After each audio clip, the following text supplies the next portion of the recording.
حدیث رسول لایا ہوں، میں مدینے کے پھول لایا ہوں، میں حدیث رسول لایا ہوں، میں حدیث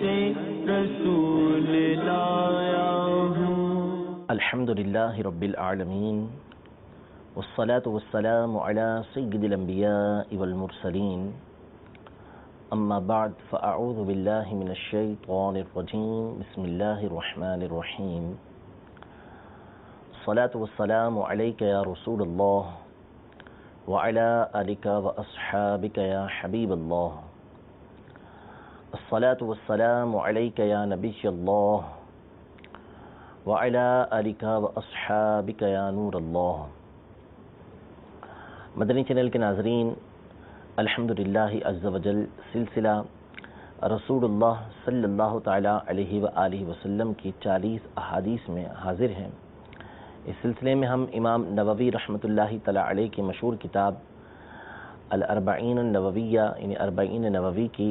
جو احادیث طیبہ ہیں ان کو سننے کی سعادت حاصل کر رہے ہیں، اور اس ضمن میں علماء نے جو تفصیل بیان کی ہے، جو اس احادیث کی شرح بیان کی ہے، اس کو بھی سننے کی ہمیں سعادت حاصل ہو رہی ہے۔ اس سے قبل ہم تقریباً 7 حدیثیں سن چکے ہیں اور ان کی تفصیل بھی الحمدللہ ہمیں سننے کی سعادت حاصل ہوئی ہے۔ آج انشاءاللہ تبارک و تعالی 8ویں حدیث اور اس کا درس انشاءاللہ تبارک و تعالی اپنے سلسلے میں شامل کریں گے۔ توجہ کے ساتھ سماعت فرمائیں گے تو انشاءاللہ تبارک و تعالی بے شمار دین کی باتیں سیکھنے کو ملیں گی، رسول اللہ صلی اللہ تعالی علیہ وآلہ وسلم کی احادیث طیبہ کا فیضان انشاءاللہ تبارک و تعالی ہمیں حاصل ہوگا۔ امام نووی رحمۃ اللہ تعالی فرماتے ہیں الحدیث الثامن یعنی 8ویں حدیث حرمت المسلم، مسلمان کی حرمت کے حوالے سے ہے۔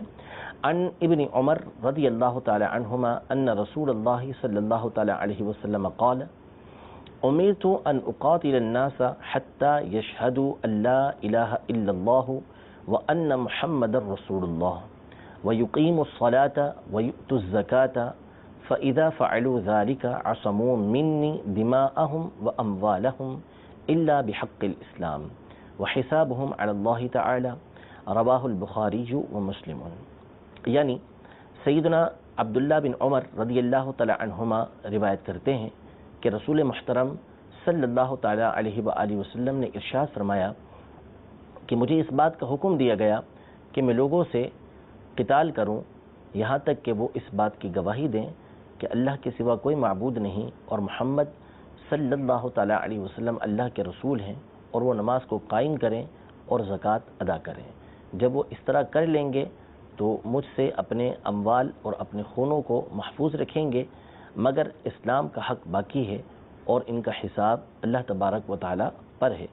اس حدیث پاک کو بخاری اور مسلم نے روایت کیا ہے۔ اس حدیث کا بنیادی مضمون، بنیادی موضوع وہ ہے ایک مسلمان کے خون کی حرمت کو بیان کرنا۔ نبی رحمت شفیع امت صلی اللہ تعالی علیہ وآلہ وسلم ساری زندگی انتہائی نرمی کے ساتھ، خوبی کے ساتھ اور بڑے دل پذیر انداز میں مشرکین کو دین کی طرف بلاتے رہے۔ ہمیشہ ان کے ظلم و ستم کو آپ نے برداشت کیا، حتیٰ کہ جب اب مکہ مکرمہ سے مدینہ منورہ تشریف لے کر گئے تو اس کے جانے کا سبب بھی مشرکین مکہ کا ظلم و ستم ہی تھا کہ آپ علیہ الصلوۃ والسلام جس وقت مکہ مکرمہ سے باہر آئے تو اس وقت آپ نے مکہ مکرمہ کی طرف رخ کر کے یہ ارشاد فرمایا کہ اے مکہ، تو مجھے اللہ تبارک و تعالیٰ کی زمینوں میں سب سے پیاری ہے، یعنی سب سے پیاری زمین ہے، اگر تیری قوم مجھے یہاں سے نہ نکالتی تو میں کبھی یہاں سے نہ جاتا۔ تو حضور علیہ الصلوۃ والسلام نے 53 سال تقریباً مکہ مکرمہ کے اندر گزارے، اور بہت ہی کم اس دوران آپ کا مکہ مکرمہ سے باہر جانا ہوا۔ اس سے آپ اندازہ لگا سکتے ہیں کہ نبی کریم صلی اللہ تعالی علیہ وآلہ وسلم کو مکہ مکرمہ سے کس قدر محبت تھی اور محبت ہوگی بھی۔ پھر اس کے باوجود کفار مکہ نے آپ علیہ الصلوۃ والسلام کو جب مکہ مکرمہ سے جانے پہ مجبور کیا، آپ نے مدینہ منورہ ہجرت فرمائی۔ اس کے بعد جب مکہ مکرمہ پر آپ کو تسلط حاصل ہوا، آپ نے غلبہ حاصل کیا، تو باوجود اتنا ظلم کرنے کے حضور علیہ الصلوۃ والسلام نے ان کفار مکہ کو معاف فرما دیا اور فرمایا لا تثریب علیکم اليوم، آج کے دن تمہارے پر کوئی ملامت نہیں ہے، یعنی کوئی تم سے پوچھ گچھ نہیں ہوگی، تم نے جو اتنا ظلم و ستم کیا ہے۔ آپ علیہ الصلوۃ والسلام کے ان اعلیٰ اخلاق سے متاثر ہو کر ایک بہت بڑی تعداد کفار مکہ کی حضور علیہ الصلوۃ والسلام پر ایمان لے کر آیا۔ تو بہرحال اس حدیث پاک کے اندر نبی کریم صلی اللہ تعالیٰ علیہ وسلم نے ایک مسلمان کی حرمت کو بیان کیا ہے، اس کی خون کی اہمیت کو بیان کیا ہے کہ جب اس نے کلمہ پڑھ لیا، یعنی اس نے اسلام کو قبول کر لیا، اب اس کے بعد وہ نماز بھی ادا کر رہا ہے، زکوٰۃ بھی دے رہا ہے، یعنی دین کے بنیادی ارکان کو وہ ادا کر رہا ہے، تو اب اس کا خون اور اس کے مال یہ محفوظ ہیں، یعنی دوسرے مسلمانوں پر یہ حرام ہے کہ وہ کسی دوسرے مسلمان کو نقصان پہنچائے۔ ایک حدیث پاک کے اندر ہے کہ نبی کریم صلی اللہ تعالیٰ علیہ وآلہ وسلم نے، بخاری شریف کے حدیث پاک ہے کہ آپ علیہ الصلوۃ والسلام نے 10 ذی الحجہ کو خطبہ ارشاد فرمایا مینا میں، اور آپ نے صحابہ کرام علیہم رضوان سے سوال کیا کہ یہ کون سا مہینہ ہے۔ صحابہ کرام علیہم رضوان خاموش رہے اور گمان یہ کیا کہ شاید نبی کریم صلی اللہ تعالیٰ علیہ وآلہ وسلم اس مہینے کا کوئی دوسرا نام رکھیں گے، تو حضور علیہ الصلوۃ والسلام نے فرمایا کہ کیا یہ ذی الحجہ نہیں ہے، یعنی ذی الحجہ کا مہینہ نہیں؟ تو صحابہ کرام علیہم رضوان نے عرض کیا کہ بلا کیوں نہیں؟ تو پھر حضور علیہ الصلوۃ والسلام نے ارشاد فرمایا یہ آج کون سا دن ہے؟ تو صحابہ کرام علیہم رضوان خاموش رہے اور یہ گمان کیا کہ شاید حضور علیہ الصلوۃ والسلام آج کے دن کا کوئی نیا نام رکھیں گے۔ پھر حضور علیہ الصلوۃ والسلام نے فرمایا کہ کیا یہ یوم نحر نہیں، یعنی 10 ذی الحجہ کا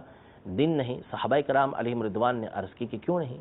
اس کے بعد نبی رحمت شفیع امت صلی اللہ تعالیٰ علیہ وسلم نے فرمایا کہ یہ کون سا شہر ہے؟ صحابہ کرام علیہم رضوان خاموش رہے۔ حضور علیہ الصلوۃ والسلام نے فرمایا کہ کیا یہ مکہ مکرمہ نہیں؟ صحابہ کرام علیہم رضوان نے عرض کیا کہ ہاں۔ پھر اس کے بعد حضور علیہ الصلوۃ والسلام نے ارشاد فرمایا کہ تینوں چیزیں، یعنی حدیث پاک کے خلاصے سے پہلے میں عرض کر رہا ہوں کہ 3 باتیں تھیں یہاں پر۔ نمبر 1،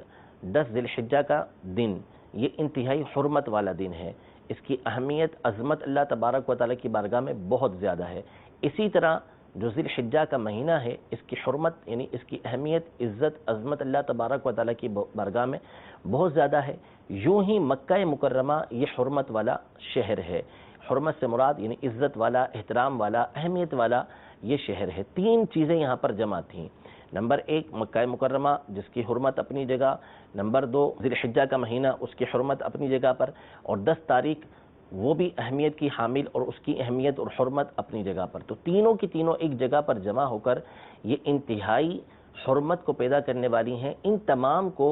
بیان کر کے حضور علیہ الصلوۃ والسلام نے فرمایا کہ جس طرح آج کا دن، آج کا مہینہ اور یہ شہر حرمت والا ہے، اسی طرح ایک مسلمان کا مال، اس کی عزت اور اس کی جان دوسرے مسلمان کے اوپر حرام ہے۔ یعنی جتنی حرمت، جتنی اہمیت، جتنی عزت اس مہینے کے اندر، اس دن کے اندر، اس شہر کے اندر گناہ کرنا اتنا قبیح ہے، اسی طرح ایک مسلمان کی عزت کو خراب کرنا، ایک مسلمان کے مال کو برباد کرنا، ایک مسلمان کی جان کو نقصان پہنچانا ویسے ہی اس کی حرمت ہے۔ یعنی نبی رحمت شفیع امت صلی اللہ تعالیٰ علیہ وسلم نے انتہائی بلیغ انداز میں، انتہائی جامع انداز میں ایک مسلمان کے خون کی، ایک مسلمان کی عزت کی اور اس کے مال کی اہمیت کو دوسرے مسلمان کے سامنے بیان کیا کہ کتنا ضروری ہے ایک مسلمان پر دوسرے مسلمان کی عزت کا خیال کرنا، کتنا ضروری ہے ایک مسلمان کے دوسرے مسلمان کے مال کا احترام کرنا، یعنی ہر چیز کو محفوظ رکھنا یہ انتہائی ضروری ہے۔ تو اسی طرح اس حدیث پاک کے اندر بھی یہ ارشاد فرمایا کہ جب وہ اسلام قبول کر چکا، جب وہ دین کو قبول کر چکا اور نماز اور زکوٰۃ ادا کر رہا ہے، یعنی دین کے احکام کو ادا کر رہا ہے، تو اب اس کے اموال، اس کے مال دوسرے مسلمانوں سے محفوظ ہیں۔ اس کا مطلب ہرگز یہ نہیں ہے کہ کفار کے مال یہ مباح ہو جائیں یا مشرکین کے مال مباح ہو جائیں، اس کے احکام جدا ہیں۔ یہاں پر یہ بیان کرنا مقصود نہیں ہے، بیان کا مقصد یہ ہے مسلمان کی جو اہمیت ہے وہ دوسرے مسلمان کے سامنے کیسی ہونی چاہیے۔ تو نبی رحمت شفیع امت صلی اللہ تعالیٰ علیہ وسلم نے اس بات کا ہمیں مکلف کیا ہے کہ ہم یہ دیکھیں گے کہ جب اس نے اسلام کو قبول کر لیا ہے اور دین کے جو ارکان ہیں ان کو دل سے مان رہا ہے، تو اب اس صورت میں اس کی مسلمان والی حرمت ہے وہ باقی رہے گی۔ یعنی جب وہ اسلام قبول کر چکا ہے تو اب اس کی اہمیت، اس کی عظمت ہمارے دل کے اندر برقرار رہنی چاہیے۔ بنیادی اعتبار سے جو چیز یہاں بیان کی ہے وہ شہادتین کا بیان ہے، یعنی اللہ تبارک و تعالیٰ کی وحدانیت کا بیان اور نبی کریم صلی اللہ تعالیٰ علیہ وسلم کی رسالت کی گواہی۔ یہی بنیادی چیز ہے کہ جب کسی نے ان دونوں کا اقرار کر لیا، اللہ تبارک و تعالیٰ کو واحد مان لیا، اللہ تبارک و تعالیٰ کو اپنا معبود مان لیا، اور غیر کی اس نے نفی کر دی، اور نبی کریم صلی اللہ تعالیٰ علیہ وسلم کو نبی آخر الزماں مان لیا، تو اس صورت میں وہ مسلمان ہو گیا۔ یعنی اس نے کلمہ پڑھ لیا تو اب وہ دائرہ اسلام کے اندر داخل ہو چکا ہے۔ اس کے اوپر تمام کے تمام وہ احکام لاگو ہوں گے کہ جو مسلمانوں کے اوپر لاگو ہوتے ہیں، اور اسی طرح مسلمانوں کے اوپر اس کے وہ احکام لاگو ہوں گے جیسا کہ دیگر مسلمانوں کے احکام لاگو ہوتے ہیں۔ تو بنیادی اعتبار سے کلمہ پڑھنا یہ ضروری ہے، اور کلمہ پڑھنے کا مطلب یہ ہے کہ جو کلمے کے تقاضے ہیں ان کو پورا کیا جائے۔ یعنی اللہ تبارک و تعالیٰ کو واحد ماننا، معبود ماننا، اس کا مطلب یہ ہے کہ جیسا کہ اللہ تبارک و تعالیٰ کو ماننے کا حق ہے ویسا مانا جائے۔ یعنی اللہ تبارک و تعالیٰ تمام خوبیوں کا جامع ہے، اللہ تبارک و تعالیٰ ہر طرح کے عیب سے پاک ہے، اس بات کو ماننا یہ ضروری ہے۔ یہ ہے اللہ تبارک و تعالیٰ کو ایک ماننا۔ اسی طرح اللہ تبارک و تعالیٰ نے جن باتوں کے ماننے کا حکم دیا ہے ان باتوں کو ماننا، یہ حقیقتاً کلمہ طیبہ کا اقرار کرنا ہے کہ اللہ تبارک و تعالیٰ نے جن باتوں کے ماننے کا حکم دیا اس کو مانا جائے۔ اور نبی کریم صلی اللہ تعالیٰ علیہ وآلہ وسلم کو ماننے کا مطلب یہ ہے کہ آپ علیہ الصلوۃ والسلام کی اطاعت و فرما برداری کی جائے، جن باتوں کو نبی کریم صلی اللہ تعالیٰ علیہ وسلم نے کرنے کا حکم دیا اس کو بجا لایا جائے، جن باتوں سے بچنے کا حکم دیا ان سے بچا جائے۔ آپ علیہ الصلوۃ والسلام جو باتیں اپنے رب عز و جل کی طرف سے لے کر آئے ہیں ان میں آپ علیہ الصلوۃ والسلام کو سچا تسلیم کیا جائے۔ یہ ہے کلمہ پڑھنے کا مطلب۔ دو اہم باتوں کو اس حدیث پاک کے اندر بیان کیا کہ وہ نماز قائم کریں اور زکوٰۃ دیں۔ یہاں پر فقط یہ دونوں ہی مقصود نہیں بلکہ دین کے جمیع ارکان یہاں پر مقصود ہیں، لیکن چونکہ یہ دونوں وہ دین کے بنیادی رکن ہیں کہ جن کے اوپر اسلام کی بنیاد ہے۔ ویسے تو اسلام کی جو ستون ہیں جن پر بنیاد اسلام کی وہ 5 بیان کیے گئے، لیکن ان میں سے یہ 2 بہت زیادہ اہمیت کے حامل ہیں۔ نمبر 1 نماز ادا کرنا۔ نماز کا ادا کرنا یہ کتنا اہمیت کا حامل ہے کہ ایک حدیث پاک کے اندر ہے کہ من ترک الصلاۃ متعمدا فقد کفر، کہ جس نے جان بوجھ کے نماز چھوڑی اس نے کفر کیا۔ اس حدیث پاک کا مطلب جو علماء نے بیان کیا ہے وہ یہ ہے کہ جو نماز کی فرضیت کا منکر ہے، یعنی نماز کی فرضیت کو نہیں مانتا تو وہ دائرہ اسلام سے خارج ہو جائے گا۔ البتہ یہاں پر علماء نے یہ ارشاد فرمایا کہ صحابہ کرام علیہم رضوان کے زمانے میں اور ان کے کچھ عرصے کے بعد یہ نماز ایسا رکن تھا کہ جس کو ماں سوائے کھلے منافق کی کوئی نہیں چھوڑتا تھا۔ یعنی نماز ادا کرنا گویا کہ یہ دین کی نشانی تھی۔ جو بھی مسلمان تھے تمام کے تمام نماز کو ادا کرتے تھے، نماز چھوڑنے والے فقط منافقین تھے۔ اس لیے فرمایا کہ من ترک الصلاۃ متعمدا فقد کفر، کہ جس نے جان بوجھ کے نماز چھوڑی تو اس نے کفر کیا، کیونکہ اس زمانے کے اندر نماز چھوڑنے والے ہی منافقین ہوتے تھے۔ اس زمانے کے منافقین یہ کافر ہی ہوا کرتے تھے جو اپنے کفر کو چھپا کر اپنے ایمان کو ظاہر کیا کرتے تھے۔ البتہ بعد میں علماء نے جب یہ دیکھا کہ جب لوگوں کے درمیان سستی کاہلی پیدا ہو چکی ہے تو اصل حکم یہ تھا کہ بندہ جب دل سے اس بات کی تصدیق کرے کہ اللہ تبارک و تعالیٰ ایک ہے، اور اللہ تبارک و تعالیٰ کو جو ایک ماننے کا مطلب ہے جیسا کہ ابھی بیان کیا گیا اس کے مطابق مانے، اسی طرح نبی کریم صلی اللہ تعالیٰ علیہ وسلم کی رسالت کا اقرار کرے، آپ کو آخری نبی مانے، اور ضروریات دین تمام کو ماننے والا ہو، دل سے اس کی تصدیق کرنے والا ہو، تو ایسا شخص مومن ہوتا ہے۔ اعمال جتنے بھی ہیں ان کو بندہ اگر بجا لاتا ہے تو اس صورت میں وہ کامل مومن ہوگا، اور اگر ان کو مانتا ہے لیکن ان کو چھوڑ دیتا ہے تو اس صورت میں اس کے ایمان کے اندر نقص آئے گا، لیکن وہ دائرہ اسلام سے خارج نہیں ہوگا۔ جتنے بھی اعمال ہوں گے تو علماء نے اسی اصل کے اوپر بنیاد رکھتے ہوئے ارشاد فرمایا کہ اب اگر کوئی نماز کو چھوڑتا ہے تو اس صورت میں ہم کفر تو اس کو نہیں کہیں گے، لیکن ایسا شخص سخت گناہگار ہوگا۔ حتیٰ کہ بعض علماء نے جیسے امام شافعی رحمۃ اللہ تعالی علیہ، امام مالک، امام محمد بن حنبل وغیرہ کا تو قول یہاں تک ہے کہ بادشاہ اسلام ایسے کو قتل کر دے گا حد کے طور کے اوپر، لیکن چونکہ بادشاہ اسلام اور قاضی اسلام کا معاملہ ہے تو عام آدمی کو اس کا اختیار نہیں ہے۔ جبکہ امام اعظم ابو حنیفہ رضی اللہ تعالی عنہ کے نزدیک نماز کے تارک کو، نماز چھوڑنے والے کو قید خانے میں ڈال دیا جائے گا یہاں تک کہ وہ توبہ کرے اور نماز کو ادا کرے۔ یہ نماز کی اہمیت ہے۔ اللہ تبارک و تعالیٰ جو منعم حقیقی ہے، جو انعامات دینے والا ہے، جو بندے کے اوپر ہمہ وقت رحمتیں کرنے والا ہے، اگر بندہ اس کے حکم کو تسلیم نہیں کرتا تو یہ قاضی اسلام کا کام ہے، حاکم اسلام کا کام ہے کہ وہ اللہ تبارک و تعالیٰ کے احکام کو نافذ کروائے گا۔ اب جس نے نماز ادا نہیں کی تو قاضی اسلام کا، حاکم اسلام کا کام یہ ہے کہ وہ نماز کو ادا کروائے، لوگوں کو نماز کا پابند بنائے۔ لیکن افسوس آج کے دور میں اب جہاں دیگر لوگ نماز چھوڑتے ہیں تو ان سے بڑھ کر ہمارے جو حکام ہیں وہ نماز سے غافل ہیں۔ بہت سے تو ایسے ہیں کہ جن کو نماز کے فرائض اور شرائط ہی معلوم نہیں ہوتے، بہت سو کو تلاوت قرآن کرنا نہیں آتی۔ لہذا حاکم اسلام پر لازم ہے کہ وہ دین اسلام کے بنیادی احکام کو سیکھے، اور اسی طرح قاضی اسلام پر لازم ہے کہ وہ دین کے بنیادی احکام کو سیکھے اور ان کو نافذ کرنے کی کوشش کرے۔ تو بہرحال یہ حکم ارشاد فرمایا کہ نماز کی ادائیگی یہ انتہائی ضروری ہے، اور بعض علماء کے مطابق اس کے اوپر انتہائی سخت حکم لگتا ہے۔ اعلیٰ حضرت امام اہل سنت نے یہاں پہ بڑی تفصیل کے ساتھ فتاوی رضویہ میں اس بات کو نقل کیا، احادیث طیبہ نقل کی کہ نماز کی اہمیت کتنی زیادہ ہے۔ پھر اس کے بعد حکم شرع یہی بیان کیا کہ اب علماء کی جو جماعت ہے، ائمہ اس بات پر متفق ہیں کہ جو نماز کو جان بوجھ کر بھی چھوڑے گا تو اگرچہ وہ دائرہ اسلام سے خارج نہیں ہوگا، سخت گناہگار ہوگا، لیکن صحابہ کرام علیہم رضوان کی ایک جماعت، تابعین کی ایک جماعت نماز چھوڑنے والے کے کفر کی قائل تھی، تو کہیں ایسا نہ ہو کہ اللہ تبارک و تعالیٰ کی بارگاہ میں انہی کا مذہب حق ہو، جو وہ سمجھے ہیں وہی حق ہو، صحابہ کے جو دیگر صحابہ کرام علیہم رضوان اس کو سمجھنے والے ہیں انہی کا مذہب حق ہو، تو نتیجہ یہ نکلے کہ بندہ جو ہے وہ اللہ تبارک و تعالیٰ کی بارگاہ میں ہمیشہ کے لیے رسوا ہو جائے۔ اس لیے نماز کو ترک کرنے سے بندے کو باز آنا چاہیے۔ اسی طرح دوسرا اہم رکن یہ بیان کیا کہ وہ زکوٰۃ کو ادا کریں۔ زکوٰۃ اسلام کا پل ہے۔ اللہ تبارک و تعالیٰ نے قرآن مجید فرقان حمید میں جگہ بہ جگہ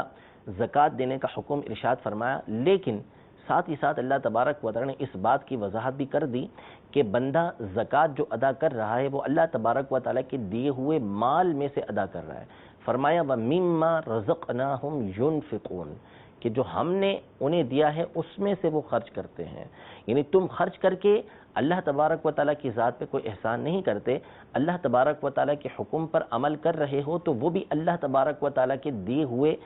مال میں سے دے کر ادا کر رہے ہو، اس میں تمہارا کوئی کمال نہیں۔ نمبر ایک۔ دوسری بات یہ کہ اللہ تبارک و تعالیٰ نے زکوٰۃ دینے کا حکم ارشاد فرمانے کے بعد یہ ارشاد فرما دیا کہ بندہ جب زکوٰۃ ادا کرتا ہے تو وہ خالی نہیں لوٹتا۔ فرمایا وَمَا أَنفَقْتُم مِّن شَيْءٍ فَهُوَ يُخْلِفُ وَهُوَ خَيْرُ الرَّازِقِينَ، کہ جو کچھ تم اللہ تبارک و تعالیٰ کی راہ کے اندر خرچ کرتے ہو تو اللہ تبارک و تعالیٰ تمہیں اس کا بدل عطا فرمائے گا، اور اللہ تبارک و تعالیٰ سب سے بہتر رزق عطا فرمانے والا ہے۔ یعنی زکوٰۃ دے بھی اللہ تبارک و تعالیٰ کے مال سے رہے ہیں، جب اللہ تبارک و تعالیٰ کے دیے ہوئے مال سے کچھ ادا کرتے ہیں تو اللہ تبارک و تعالیٰ اس سے بہتر ہمیں عطا فرماتا ہے۔ لیکن زکوٰۃ کی اہمیت اتنی زیادہ ہے کہ زکوٰۃ کو اسلام کا پول فرمایا کہ زکوٰۃ اگر صحیح طور پر دی جائے تو لوگوں کی مصیبتیں، پریشانیاں دور ہو جائیں۔ امیر اہل سنت نے اس حوالے سے بڑی پیاری بات ارشاد فرمائی کہ اگر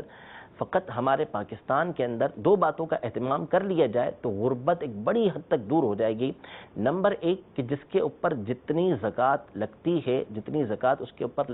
واجب ہوتی ہے اتنی وہ ادا کرے،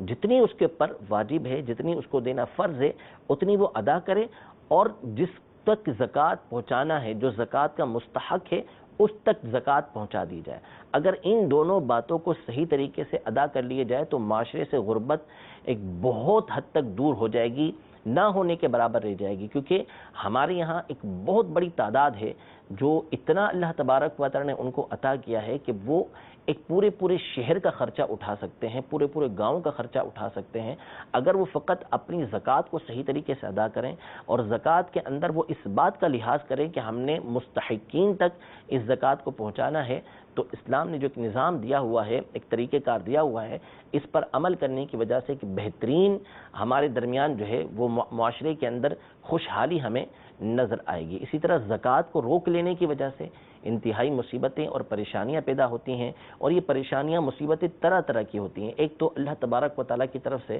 مختلف قسم کے عذابات آتے ہیں، قحط نازل ہوتے ہیں، وبائیں آتی ہیں۔ یوں ہی جو مال کی زکوٰۃ نہیں دیتا تو اس کا مال تباہ و برباد ہو جاتا ہے۔ اب یہ تباہ و برباد ہونا مختلف طرح سے ہوتا ہے، کبھی تو واقعی ایسا ہوتا ہے کہ اس کا مال تباہ و برباد ہو جائے گا، اور کبھی یہ تباہ و برباد ہونا ایسا ہوتا ہے کہ اس کے مال میں سے برکت اٹھا لی جاتی ہے۔ کثیر مال ہونے کے باوجود اس کو مال کی حرص رہتی ہے، اپنے مال سے جو نفع اس کو اٹھانا ہوتا ہے وہ نفع اٹھا نہیں سکتا، بے چین رہتا ہے، بیماریوں کے اندر مبتلا رہتا ہے۔ یہ دولت کے اثرات اس کے اوپر اس لیے ظاہر ہوتے ہیں کہ وہ دولت کا حق صحیح طریقے سے ادا نہیں کرتا۔ اسی طرح زکوٰۃ کو ادا نہ کرنے کی وجہ سے معاشرے کے اندر غربت بڑھتی ہے، پریشانیاں بڑھتی ہیں، تو اس لیے زکوٰۃ کی اہمیت کو پیش نظر رکھتے ہوئے نبی رحمت شفیع امت صلی اللہ تعالیٰ علیہ وآلہ وسلم نے یہاں پر زکوٰۃ کو بھی کلمہ شہادت کے ساتھ شامل کیا ہے۔ حضرت سیدنا ابوبکر صدیق رضی اللہ تعالیٰ عنہ کے فعل سے بھی یہ بات واضح ہوتی ہے کہ جس وقت آپ علیہ الصلوۃ کا وصال ظاہری ہوا تو سیدنا صدیق اکبر رضی اللہ تعالیٰ عنہ خلیفہ مقرر ہوئے، تو عرب کے بہت سارے قبائل یہ مرتد ہو گئے، انکار کر دیا انہوں نے زکوٰۃ دینے سے۔ تو سیدنا ابوبکر صدیق رضی اللہ تعالیٰ عنہ نے ارشاد فرمایا کہ لو منعونی اناقا كانوا يعطونها في عهد رسول اللہ صلی اللہ تعالیٰ علیہ وسلم لأقاتلنهم، کہ اگر وہ بکری کا ایک بچہ بھی مجھے دینے سے رکیں گے جو وہ رسول اللہ صلی اللہ تعالیٰ علیہ وسلم کے زمانے میں دیا کرتے تھے، تو میں ان سے جنگ کروں گا۔ یعنی اگر کوئی قبیلہ، کوئی قوم زکوٰۃ کو دینے سے رک جائے تو حاکم اسلام پر لازم ہے کہ وہ ان سے سختی کے ساتھ اس زکوٰۃ کو حاصل کرے گا۔ لیکن آج بھی ہمارے یہاں اسی طرح کا معاملہ ہے زکوٰۃ کے حوالے سے کہ اولاً تو زکوٰۃ کے احکام معلوم ہی نہیں ہوتے، اور اگر معلوم ہوں بھی تو پھر اس کے بعد دینے کا ذہن نہیں ہوتا، خود حکام کو اس بات کی کوئی فکر نہیں ہوتی کہ زکوٰۃ ادا ہو رہی ہے یا نہیں ہو رہی، اگر ہو رہی ہے تو کہاں پہنچ رہی ہے۔ اس حوالے سے حاکم وقت جو ہوتے ہیں وہ عمومی طور پر ہمارے یہاں غافل ہوتے ہیں۔ اللہ تبارک و تعالی ہم سب کو دین کے احکام پر صحیح طریقے سے عمل کرنے کی توفیق عطا فرمائے۔ یہ ارشاد فرمایا نبی کریم صلی اللہ تعالیٰ علیہ وسلم نے کہ جب وہ اسلام قبول کر چکے، اسلام کے احکام کو ایکسیپٹ کر چکے، تو ان کے خون، جان وغیرہ سب محفوظ ہیں، الا بحق الاسلام، مگر اسلام کا حق باقی ہے۔ اسلام کے حق سے مراد یہ ہے کہ اسلام قبول کرنے کے بعد اس کو کھلی چھوٹ نہیں مل جائے گی کہ وہ جو چاہے کرتا پھرے۔ اگر اس نے کوئی ایسا کام کیا کہ جس کی وجہ سے وہ مباح الدم ہو جاتا ہے، یعنی اس کو قتل کرنا اب ضروری ہو جاتا ہے، تو پھر اس کا قتل کرنے کا حکم یہ حاکم اسلام دے گا۔ اس کی تفصیل آگے ایک اور حدیث پاک کے اندر آ رہی ہے کہ وہاں 3 چیزیں بیان کی ہیں کہ جو مسلمان ہے اس کا خون محفوظ ہے، لیکن اگر وہ ایسا کام کرتا ہے کہ جس کی بنیاد پر اس کو مارنا، اس کو قتل کرنا یہ ضروری ہے، تو حاکم اسلام پر ضروری ہے کہ وہ اس کے ساتھ یہ معاملہ کرے گا۔ مثلا اس نے زنا کیا ہے اور وہ شادی شدہ ہے، زنا کیا، تو اب اسلام کا حق یہ ہے کہ اس کو رجم کیا جائے گا۔ حاکم اسلام، قاضی اسلام اس بات کا حکم دے گا کہ اس کو رجم کیا جائے۔ اسی طرح اس نے کسی دوسرے مسلمان کو ظلماً قتل کر دیا، تو اب اس کے اوپر قتل کا حکم یہ قاضی اسلام دے گا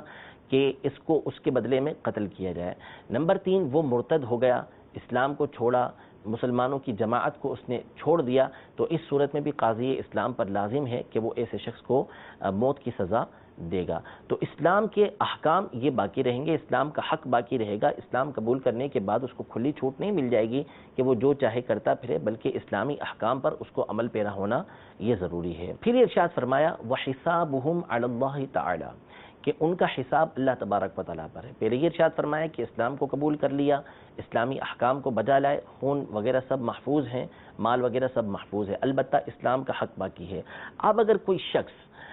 دل سے اسلام کو قبول نہیں کرتا، بلکہ فقط وہ زبان سے اس کا اقرار کرتا ہے اور دل کے اندر اس نے منافقت کو چھپایا ہوا ہے، جیسا کہ اسلام کے ابتدائی دور کے اندر ایسا بکثرت ہوا، اور اب بھی بہت سارے افراد ایسے ہوتے ہیں کہ جو بھیس بدل کر اسلام قبول کرتے ہیں اور ان کے اوپر اسلامی احکام جاری ہو رہے ہوتے ہیں، تو ہمیں اس بات کا حکم ہے کہ جس نے اسلام قبول کر لیا، ہمارے سامنے اس نے کلمہ طیبہ پڑھ لیا، تو اس پر اسلامی احکام ہی جاری ہوں گے۔ دل کا معاملہ کیا ہے یہ اللہ تبارک و تعالیٰ جانتا ہے۔ اسی بات کو فرمایا وَحِسَابُهُمْ عَلَى اللَّهِ، اس کا حساب اللہ تبارک و تعالیٰ پر ہے، یعنی ہم دل کے اوپر حکم لگانے والے نہیں، ہم ظاہر کے مطابق حکم لگائیں گے۔ علماء نے یہاں قول ذکر کیا کہ نحن نحکم بالظواہر واللہ اعلم بالسرائر، یعنی ہم ظاہر کے مطابق حکم دیتے ہیں، باطن کا جو معاملہ ہے وہ اللہ تبارک و تعالیٰ جانتا ہے۔ اب اس سے آپ اندازہ لگا لیجئے کہ ایک صحابی رضی اللہ تعالیٰ عنہ نے دوران جنگ کافر کے اوپر تلوار تانی، وہ گرا ہوا تھا کافر، اس کے اوپر تلوار تھی، اس نے کلمہ پڑھ لیا، ان صحابی رضی اللہ تعالی عنہ نے اس کو قتل کر دیا۔ جب حضور علیہ الصلوۃ والسلام کی بارگاہ میں حاضر ہوئے، معاملہ عرض کیا تو آپ علیہ الصلوۃ والسلام جلال میں تشریف لے آئے، کہا کہ کل بروز قیامت کیا کرو گے جب یہ بندہ جو ہے وہ کلمے کو لے کر آئے گا تو ان صحابی رضی اللہ تعالی عنہ نے عرض کی کہ یا رسول اللہ صلی اللہ تعالی علیہ وسلم، اس نے تلوار کے خوف کی وجہ سے اسلام قبول کیا تھا۔ تو حضور علیہ الصلوۃ والسلام نے فرمایا کہ حلا شققت عن قلبہ، تو نے کیا اس کا دل چیر کے دیکھ لیا تھا؟ اس سے ہم اندازہ لگا سکتے ہیں کہ اسلام کا بنیادی رکن اگر کوئی زبان سے اس کا اقرار کر رہا ہے، اگرچہ دل کے اندر اس نے اس کو چھپایا ہوا ہے، تو اس کا معاملہ اللہ تبارک و تعالیٰ کے ساتھ ہے، اس کے نفاق کا معاملہ، اس کے کفر کا معاملہ اللہ تبارک و تعالیٰ کے ساتھ ہے۔ ہم اس کی زبان پر اعتبار کرتے ہوئے اسے مسلمان تسلیم کر رہے ہیں۔ اسی طرح تمام کے تمام احکام شرعیہ کے اندر یہی قاعدہ جاری ہے کہ بندہ اگر زبان سے اس بات کا اقرار کر رہا ہے تو ہم نے اس کی زبان کے اوپر اعتبار کرنا ہے، اس کے دل کے اندر کیا معاملہ ہے ہم اس کے اوپر حکم لگانے والے نہیں ہیں۔ یہاں سے بدگمانی کی مذمت ظاہر ہوتی ہے کہ بعض لوگ دل کے اوپر حکم لگاتے ہیں کہ اس کے دل کے اندر یہ بات ہے، اس کے دل کے اندر یہ بات ہے، حالانکہ ہمیں اس بات کا حکم نہیں دیا گیا کہ ہم اس کے دل کو چیر کے دیکھیں، ہم نے ظاہر کے مطابق حکم دینا ہے۔ قرآن مجید فرقان حمید نے بڑے بڑے گناہوں سے پہلے، غیبت سے پہلے، تجسس سے پہلے، تمام چیزوں سے پہلے اس بات کا حکم دیا کہ یا ایھا الذین آمنوا اجتنبوا کثیرا من الظن ان بعض الظن اسم، یعنی اے ایمان والو بہت سارے گمانوں سے بچو، بدگمانی سے بچو، کیونکہ بعض وہ گمان جو ہیں وہ گناہ ہوا کرتے ہیں۔ نبی رحمت شفیع امت صلی اللہ تعالی علیہ وسلم کی حدیث مبارکہ ہے کہ حسن الظن من حسن العبادتی، کہ اچھا گمان رکھنا یہ بہترین عبادت میں سے ہے۔ ہمارے یہاں عمومی طور پر بدگمانی کو اپنے دل کے اندر جگہ دی جاتی ہے، بلکہ بدگمانی کو جگہ کیا دی جاتی ہے، ہمارے یہاں تو کوشش کی جاتی ہے لوگوں کے عیبوں کو تلاش کیا جائے، اگر وہ کوئی بات کہہ بھی رہا ہے تو کوشش کی جائے کہ اس کی سچی بات کو بھی کسی طرح جھوٹا ثابت کرنے کی کوشش کی جائے، حالانکہ یہ ہمارے دین کا طریقہ کار نہیں ہے۔ ہمیں آقا علیہ الصلوۃ والسلام نے ایک بنیادی حدیث کے اندر اس بات کو بیان فرما دیا کہ وَحِسَابُهُمْ عَلَى اللَّهِ تَعَالَى، اس نے دل کے اندر کوئی بات رکھی ہوئی ہے تو اس کا معاملہ اللہ تبارک و تعالیٰ کی بارگاہ میں ہے، اللہ تبارک و تعالیٰ کی ذات پر ہے۔ البتہ بعض صورتیں وہ ہوتی ہیں کہ جہاں پر قاضی اسلام کو یا مفتی اسلام کو سامنے والے کے ساتھ ایسا گمان رکھنا پڑتا ہے کہ یہ یہاں پر غلط بیانی کر رہا ہے، جس کی بنیاد پر اس سے صحیح بات کو اگلوایا جاتا ہے، وہ ایک معاملہ الگ ہے۔ والد ہے، اپنے بچے کی تربیت کے لیے اس سے اس طرح کا گمان رکھتا ہے کہ کہیں یہ برائیوں کے اندر مبتلا نہ ہو، تو اس کا گمان رکھنا الگ ہے۔ استاد اس طرح کا گمان رکھتا ہے اور اس کی نیت یہ ہوتی ہے کہ میں نے اپنے طالب علم کی اصلاح کرنی ہے، وہ ایک الگ معاملہ ہے۔ لیکن اس کے علاوہ ہر مسلمان کے ساتھ ہم نے حسن ظن رکھنا ہے، وہاں پر بھی جو اس طرح کا معاملہ رکھا جا رہا ہے تو اس کا مقصود بھی سامنے والے کی اصلاح ہے، اور ہمارے یہاں عمومی طور پر اصلاح مقصود نہیں ہوتی، سامنے والے کو رسوا کرنا مقصود ہوتا ہے۔ تو اللہ تبارک و تعالی ہم سب کو تمام مسلمانوں کا احترام کرنے کی توفیق عطا فرمائے، مسلمانوں کے خون، مسلمانوں کی عزت، مسلمانوں کے مال تمام کا احترام کرتے رہنے کی توفیق عطا فرمائے، مسلمانوں کے ساتھ بدگمانی سے اللہ تبارک و تعالی ہمیں محفوظ فرمائے، اللہ تبارک و تعالی ہمیں ہر مسلمان کے ساتھ حسن ظن رکھنے کی توفیق عطا فرمائے۔ یہ حدیث مبارکہ بخاری اور مسلم شریف کی حدیث پاک ہے، اور بھی کئی کتابوں کے اندر یہ حدیث پاک موجود ہے۔ اللہ رب العزت جل وعلا ہم سب کو نبی رحمت شفیع امت صلی اللہ تعالیٰ علیہ وآلہ وسلم کی احادیث طیبہ کی خوب برکتیں لوٹنے کی توفیق عطا فرمائے۔ یہ سلسلہ خود بھی دیکھتے رہیں، دوسروں کو بھی اس کی دعوت دیں، مدنی چینل کے دیگر سلسلوں کو بھی دیکھنے کی سعادت حاصل کرتے رہیں، دوسروں کو بھی ان کی دعوت دیتے رہیں۔ اللہ تبارک و تعالی ہمارے نیک اعمال اپنی بارگاہ میں قبول و منظور فرمائے، آمین بجاہ النبی الامین صلی اللہ تعالیٰ علیہ وآلہ وسلم۔ حدیث رسول لایا ہوں، میں مدینے کے پھول لایا ہوں، میں حدیث رسول لایا